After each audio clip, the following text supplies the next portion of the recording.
കോഴിക്കോട് ഫറൂഖിൽ ഭർത്താവിന്റെ വെട്ടേറ്റ് ചികിത്സയിലായിരുന്ന ഭാര്യ മരിച്ചു. മുനീറ മരിച്ചത് കോഴിക്കോട് മെഡിക്കൽ കോളേജിൽ വെച്ചാണ്. ഭർത്താവ് ജബ്ബാറിനെ കഴിഞ്ഞ ദിവസം അറസ്റ്റ് ചെയ്തിരുന്നു. വിവരങ്ങളുമായി കോഴിക്കോട് നിന്നും എം രാകേഷ് ചേരുകയാണ്. രാകേഷ്, ഇത് എന്തായിരുന്നു സംഭവം? ഈ ആക്രമിക്കാനുള്ള കാരണം എന്തായിരുന്നു? എന്നായിരുന്നു ഈ സംഭവം നടന്നത്?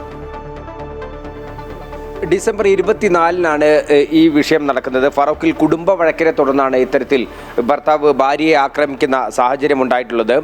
ഡിസംബർ 24 രാവിലെയോടെയാണ് ഇദ്ദേഹം ലഹരിയിലായിരുന്നു ഭാര്യയെ മർദ്ദിച്ചത് എന്നുള്ളതായിരുന്നു പരാതി. കോഴിക്കോട് മെഡിക്കൽ കോളേജ് ആശുപത്രിയിൽ വെന്റിലേറ്ററിൽ ചികിത്സയിലായിരുന്നു മുനീറ. ഇന്ന് പുലർച്ചയോടുകൂടിയാണ് മരണം സംഭവിക്കുന്നത്. ഭർത്താവിനെ ആ സമയത്ത് തന്നെ, സംഭവമുണ്ടായ സമയത്ത് തന്നെ പോലീസ് കസ്റ്റഡിയിലെടുക്കുന്ന സാഹചര്യമുണ്ടായിരുന്നു. പ്രതിയായ ജബ്ബാർ ലഹരിക്ക് അടിമയാണെന്ന് ബന്ധുക്കൾ ഉൾപ്പെടെ പരാതി നൽകിയ സാഹചര്യവുമുണ്ട്. അതുകൊണ്ട് തന്നെ പോലീസ് ഈ വിഷയത്തിൽ കൃത്യമായ അന്വേഷണം നടത്തി വരുന്നതിനിടയിലാണ് ഇപ്പോൾ മുനീറയുടെ മരണം സംഭവിക്കുന്നത്.